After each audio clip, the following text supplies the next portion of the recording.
Welcome to the Big Announcement Coming Soon podcast. I'm Michael Bull, joined today by Jeff Renson and Nick Garvin. Gosh, it's been a couple weeks since I've seen you guys, so I missed you. I hope you enjoyed your new host that you had, a new co-host I had in there. Yeah, welcome back, Mike. It was nice to have David in, but it's good to have you back. Yeah, it's nice to be back. I was, I suddenly saw the show walked on without me, and I'm like, wow, I thought I had the Zoom account, but apparently I didn't. Ah, you were missed. You were missed. Welcome back. How was your trip?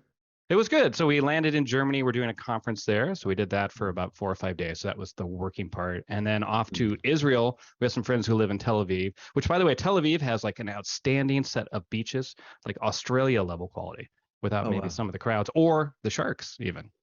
Huh. And then got to hang around in Jerusalem and see areas where the three major religions are clashed together. And we did it all on Yom Kippur, the biggest holiday in Israel, which we thought meant everything Right. was closed. It actually meant everything was less crowded. So we got to run around Jerusalem as if there was nobody there. It was pretty freaking awesome. Nice. Wow. So those two places, Israel's always had a good tech hub of development, and Germany's had the Bitcoin bars back in, I want to say like 2012 they started. Some of the first ones that are still functioning, they take years, but Bitcoin meetups happen there. Like Germany's been a real hub. What did you see on the ground? Okay, so I was in Bonn, Germany, and it's Oktoberfest going, so there's lots of parties going, and it was beer everywhere. Uh, So I never saw a single reference to Bitcoin, I don't think. I saw lots of references to beer and pretzels and schnitzel, and they But had no a lot little of signs pop-up. next to the Visa sign when you go into the restaurant or bar? No, not at all. In fact, when hmm. the little pop-ups they had, in the square for beer and whatever, you had to pay in cash, which is a pain when you're a foreigner because you try to get it by without having to go to an ATM because you're only there for like 4 or 5 days, and Mhm. so you had to go to the ATM so you could buy a beer and et cetera, et cetera. So no, I didn't get the feel. I will say, however, the dollar is so strong that it's cheaper to go out to dinner in Germany than it is in the U.S., which surprised me. Wow. Yeah, Germany. Last time I was there, not that case at all. Yeah, I'm like, geez, I'm getting a good deal on everything here. It's like 20% cheaper than it would be back home. Interesting. Macro conditions. Yeah, Hmm. So looking at news this week, yeah. Tell us about it. I started Tuesday realizing the horse story was the one to go with. So I'm arm deep in horse research. I'm watching videos. I'm at my mother-in-law's. She's got a horse out there. I'm doing some research, and thank God Mango gets hacked. And then there were four more hacks, so I don't have to talk about the horse. Um, so starting It's off, good. It's good. there were four hacks yesterday. The Mango one was the biggest one for Mango Markets. Rabby IO got hacked for 200K. Temple DAO and Paraswap did as well. And as usual, there's gonna be links to Twitter and stuff down below to read more on this. The Mango Market one was fascinating. They've done stuff like this before, where you buy up a bunch of a token that's illiquid, push the Mhm. price, and then sell into your own shorts and your own longs. But you've manipulated the price so heavily because of where they get their Mm. price oracles from. And it's an odd problem to see because it's been done before, and you think they would have more oracles link out to um certain places linked to centralized exchanges to get double price feeds, but I really think this is something that should have been mitigated. At least this attack vector seems a little odd. Been done before. Let's fix it. I'm gonna give you guys the next two and then toss it over to you. So the SEC is apparently going after Bored Apes, saying they may be securities. The best comment on this one was, "I didn't know you could screenshot a stock." Um, they have a coin. I know other NFT projects have avoided dropping a token because of this. Some of the other drops, or right as soon as you have, uh, Right. you know, you've bought in and then you start getting benefits. Where is that line between a security or a collectible or club membership? And Mm. they're going to go after that in probably a way that, it's a collectible. It's a club membership. Um, the last one would be Celsius, big DeFi lender, released through court documents all its users. And on one Oh, hand, it was a terrible breach of privacy for people, especially if, some people have made a lot of money in crypto. They don't want that known in their community, depending on where they live, or maybe other family Right. members who are Right. kind of, the type to come over and ask. But more importantly, it also showed that a lot of people who were Bitcoin maxis or ETH maxis and would go on podcasts and say one thing would then put their money somewhere else.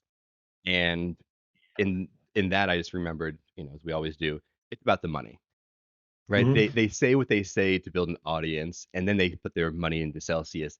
it's always about the money, and there's very few kind of people who are pure about what they say and what they do in both ways. And they exist, but remember, we're all here for the money. Does that have implications for us as podcast hosts that we should be telling the truth, or it's okay that we don't? I'm in it for the money. I see. Well, Yeah, you also see those YouTube. FTX. Yeah. If they want to pick us up, I'm here for the cash. Nick, you here for the cash? You wanted to say something? Yeah, I'm here for the thumbnail, right? You always see those videos with the crazy thumbnails, and you know it's all like to get clicks. And bear markets probably don't get as many clicks. Realities and truth fairies not really good to doesn't spread as viral as a funny meme that helps people cope, or like a crazy bullish general statement with a fancy thumbnail. And I think yeah, Jeff's right. Like it's all driven by money. Yeah, and whose idea was it to start a podcast? What are we on show 6 here during the bear market? Actually, some of the folks that I got into crypto at my last job kept, we'd talk at lunch. They say, well, why don't you just have a podcast? Why don't you just have a podcast? And I Right. thought, well, I don't have a lot to say. All I see is the same news and same Twitter that everyone else does. And then I realized that, our the information that we take in and our perspectives are different than some other people have time Yeah. to go out and take up. And then, yeah, for me, it was a few people asking me to, and then hopefully some other people find a little value in it and hearing opinions from all three of Yeah. us. That's true, because like when you cover the news, you mentioned how people have to sell into their shorts, and I thought, wow, that's pretty interesting.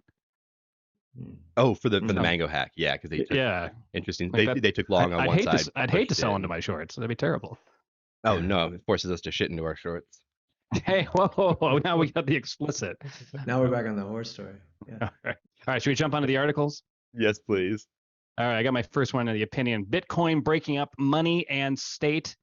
The subtext is Bitcoin will gradually force governments to give up control over money and what would be the largest cultural political shift since the separation of church and state. And my comment on all this is it's just such utopian BS. It just seems to get all the people excited that really don't know much about finance and get them like, wow, this is the new way things are going to come. We're going to have this brilliant utopia that's going to govern our finance system. In the same way we used to say that about the internet, how the internet's going to be just this egalitarian society where there isn't going to be focuses of networks, and there's not going to be 4 large technology companies, like Google, Apple, et cetera, taking over the entire industry itself. It just goes on and on and on. And it even says things about how Bitcoin has powerful allies now, including, get this, El Salvador and the Central African Republic. Now, if they're on board, we know that the entire world financial system is going to shift. Yeah. So it's just these cheesy articles that are constantly going like just to get the newbies into it and continue with the greater fool theory. If you have more fools out there, you're going to make more money. Now, maybe you guys are more believers of the whole thing, but Nick, I just can't imagine that happening. I think that there's a narrative that's always been there about like separation of government and money, right? Just like separation of church and state. But I don't think you're going to see it be this utopian one world currency. You're going to see it be a rail, at best case, a alternative rail that, allows cross-border payments, or just a store value, or just like transferable, wealth and energy, as Michael Saylor would say. So I think you have like, you just have it like on the side, and there's nothing you can do about it. And of course, there'll be like CBDCs, or like central bank digital currencies, that will kind of, also run as rails, and they'll be a lot more centralized. But I think Bitcoin will be that undercurrent that is just there, right? That kind of allows people to kind of opt in and out. And who knows, like, I mean, I'll talk later about NFTs on Bitcoin and stuff. There's still a lot that we can do with that base layer. I know it's meant for what it, very, very basic store value, but it's just interesting to see, Yeah, Yeah, I think Jeff, we were talking in the chat about store of value, and that's what you said, which seems to be an actual logical use case for it. Yeah, and I think the first step is like, remember when we used to have gold and you could take $35 and change it for an ounce. And then in the 20s, they just, at least in the States, went and took all your gold. Then they went through and said, well, you can't exchange dollars for gold. And then they just said, well, the gold part doesn't exist. So as a society, we've accepted a huge shift in money from different types I know there's different fiats in the past and monetary debasement that keeps going through cycles. We keep going through cycles. So to say we're going to Hmm. stay how it is, I think ignores the past of cycles. True. But they're slow in change, and Oh, it's very it's a slow. coalition of power that makes that change. And I think, Yeah. in our lifetime, it will look minimal. Who knows in a couple hundred years? But just like with El Salvador, when, if you're a small country with a weak currency, you can use euros, pounds, dollars, RMB. Well, right now everything's devalued, so you've gone and given over your control of the currency to try to get something stronger. Why not go to something independent? Because Mm. every other currency is either owned by a friend or an enemy. And if you even look at the friendly countries between the U.S. and the pound, there's currency wars going on right now and Yeah. devaluation. So Yeah, I think it's a Yeah. good point. You it's could have kind of choose a opt group out of of the system. non Yeah, it'll you could come have a group of from El Salvador and CAR first. yeah. I mean, the old days you had the non-aligned countries regarding the nuclear, like we're just not going to go with the Russians or the Americans. So Hmm. you could have a non-aligned group of economies. That makes sense. You could see it gathering steam in that area and You having also a deeper There's use also case. like there's also what happened in Canada with the truckers and the banks that were just shut Hmm. off, like there's Hmm. a narrative there that's not talked about, right? And I don't know if that's just because the media doesn't want it to get out, but yeah, you need a payment rail. You need a fail safe, right? What do they call it? Schmuck insurance. Bitcoin is schmuck insurance against the Yeah. government. You know what I mean? Like I you, mean, look and what so PayPal yeah, did this week, where PayPal instituted a $2,500 fine for spreading misinformation. They've backpedaled, they've clarified, but when we're on a CBDC, we already know that China uses a credit score. What's to stop the US from going into your bank on a daily basis and changing things with a right, CBDC? And freezing it, Bitcoin is whatever. the Yeah, opt out.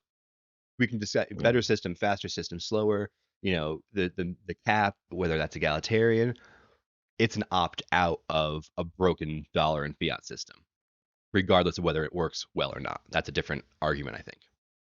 Right. Mm, Well, let's right. talk about arguments. Jeff, you have Balaji Srinivasan's network state concept. You Oh wanted to no, talk no, about that that? that was us just chatting yesterday. Sorry. Oh, I my bad. So um if you're listening, you didn't Off hear the that. record. no, Yeah. the network state, it's a ridiculous idea. I think it ignores the fact that we don't have we have nations that don't have states right now, but of course we're going to network our way into this without an army. But I wanted to talk about there's a Pomp interview. So Pompliano Mm, stopped his okay. weekly Oh, or right. daily Right. show, and he's still doing his long form interview show. And the links down below. He's talking to some Wall Street execs that do business to business trading. More important is the message that they've been building. So if you go back to 2020, U.S. Hmm. banks are allowed to custody crypto. Well, they're not going to do it that summer, right? They're not going to log into a Coinbase account and start custodying your crypto. It takes time to build out. 2021, 2020, right? You see German banks, Swiss stock exchange keep on building slowly and not pushing the price. Um, Looking at this though, as we're in a bear market, is it dead or is it coming back? And looking at David's talked about the 4-year cycle the last couple podcasts.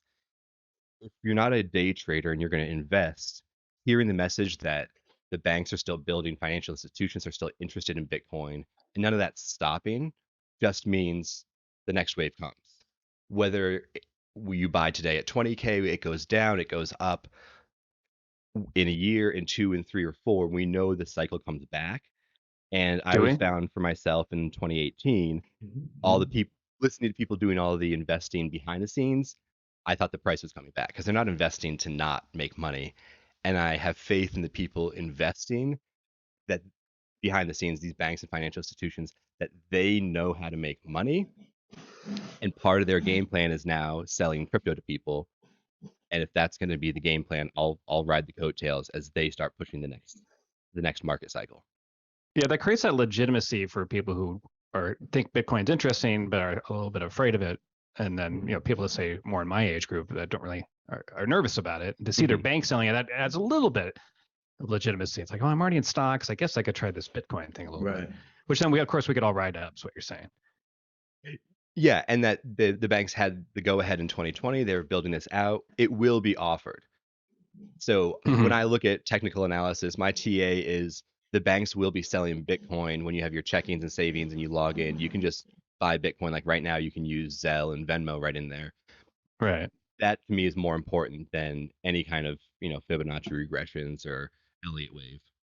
Right. Yeah. I like the whole 4-year cycle thing. I'm always skeptical of, like, how can maybe the past may have suggested that, but the future, like, well, can we predict there's going to be a pandemic, a war with Russia, a big Right. inflationary Oh issue? yeah. Like, there's all those things. Like, things go in cycles, but I think it's ridiculous to say they're within 4 years. Like, Yeah, we know we that. saw that this year, right? We saw that this year. Everybody thought, oh, no, no, we didn't get a blow off top yet. So they didn't think the cycle was over. Everyone Right. thought this is a extended cycle. Everyone was always looking for some Mhm. sort of pattern of the past.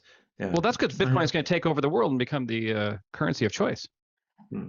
Yeah, and it follows, as we were talking about, that hype of, if you buy when everyone's excited, you've been buying the tops. If you buy when everyone's bored, you're buying the bottoms. Hmm. And if you Yeah. keep Sure. buying the boredom and selling excitement, like you said, the pandemic shifted the timeline maybe, or maybe killed the super cycle, or maybe Yeah. Suzu's longs killed the super cycle. Um, but either way, the adoption kept coming. Bitcoin was easier to buy in 2021 and 2020 than it was in 20. I mean, when I first started buying, it was hard to get altcoins because there were only about 5 things on Coinbase. Yes. Yes. Now Mm. there's a lot Correct. of garbage on Coinbase these days, Hmm. but Yeah. ease of use, all of that development did happen, Yeah. and it will Yeah. keep happening, and we'll have another cycle eventually. So Yeah. we're in the board ape phase right now, the board phase where we should be buying. Yes, I think I would say I'm Bitcoin's pretty buying. boring. Nick, Yeah. speaking of boring, do you Yeah. find? Do you find it boring? Yeah, I was going to ask that question. Like, are we bored yet? Like, have we felt enough pain? I don't think we have. I think there's still like a bullish sentiment there Oh, every really? time it rallies around 20,000. I think, yeah, I think people are impatient. I think people underestimate how long bear markets can last.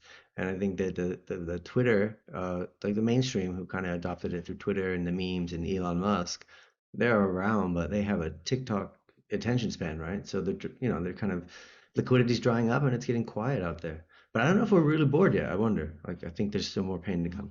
I think we're Right. bored. It's not painful yet. Hmm.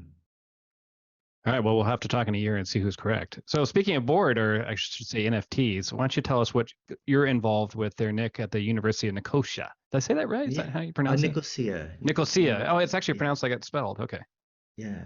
So, right. Yeah. So last week I attended the first ever university course that was completely on chain And what does in that the mean? metaverse. Well, that means it was run in the metaverse on the Ethereum blockchain Okay. and led by two instructors, one at the University of Nicosia itself, and the other co-instructor, Punk6529, who is kind of like a guru in the space. He's done loads of interviews with people like Rob Paul, and he's just pretty well known in the space.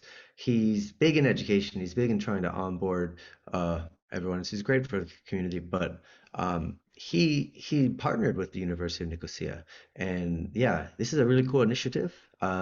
It's the perfect place because Nicosia actually was the first, that university was the first actually to accept Bitcoin as tuition. Ah, I And guess you'd have to, wouldn't you? Yeah. yeah, so they were, that was in 2013, so they're Oh, pretty early. yeah, that's very Uh, early. yeah. And then in 2014, they had their first university course and degree on cryptocurrency. And yeah, 2014. so 2014, yeah. And fun fact, like I was there in 2006. It was a great time. I studied there physically. Now I'm returning into the metaverse. Pretty cool, and really happy to be going back. Um, I think it's a really cool thing. I got Jeff involved. What was neat is that you had to mint your syllabus, and they started airdropping the assignments and the PowerPoint. They had different rooms in VR that you can go to and listen to lectures. It's kind of like a workshop, like a PD. It was really neat. Yeah, how's it Um, experience doing it in VR? I mean, I enjoy my headset, but after about 30 minutes, I'm getting a headache. yeah, so I didn't like I don't have a monitor or sorry, I don't have like goggles or anything. I'm doing it on the laptop. Ah, so it's, Um, it's yeah, sustainable. yeah. Hmm. But I'd like to try it. I wouldn't mind trying it. Yeah, Yeah, because I found going to the first session, it was I just unplugged my headphones and walked around the room, so I could hear it, because the yeah, visuals were, and I mean, for this first session last week, the visuals weren't important. It was listening to 5629 kind of give his views, like Nick was saying, he's written a lot of threads on the state of NFTs, the Mhm. future of NFTs, the possibilities. He's a bit of a kind of a, I think people call him a thought leader and a dreamer. Um, and he writes some interesting stuff. And then you Hmm. mentioned it was all on chain, and it is. It's token gated, so you need to Hmm. have. It was a free. Was it free or Did you buy It them? was a free mint. It was a free mint. But then it was only like 24 hours or 48 hours, I believe. It wasn't very long. So they're looking And that yeah, people who are paying attention and kind of in the know can get in rather than making it cost. So there's still kind of a yeah. gating of who got in, and now there's that many Hmm. tokens. So 22,000 people signed 22,000. up. Mhm. Is anyone selling them? They did. There are a few people bought them on secondary because when the window closed after the claim page closed, I had a couple friends reach out and ask how I can get one, and I directed them to the secondary. Like I had a couple bored apes actually ask me, Hmm. how do I get one? I need one for my friend. And yeah, they were only going for like I think, I want to say like $50 or something in the secondary, very cheap, super cheap. Hmm. So it's a social experiment, I think too, right? Because they're Mm, trying to onboard a lot of people in the metaverse. You have to understand that this is the only competition for Facebook's Meta, their little universe that they're building out. right. And I think in order to do that, you have to incentivize people, and this is part of it. Not only that, it's like a really cool course, and you get credits from a university that I don't know. It really seems like they have their finger on the pulse of what's going on, seeing how they were early in 2013 and 14. But then you think back, right? And a lot of it has to do with like 2008. Like they were hit hard in the financial crisis. Cyprus struggled for a long time, if you remember, Sure. Greece and Cyprus. So you could see And that Iceland, yeah.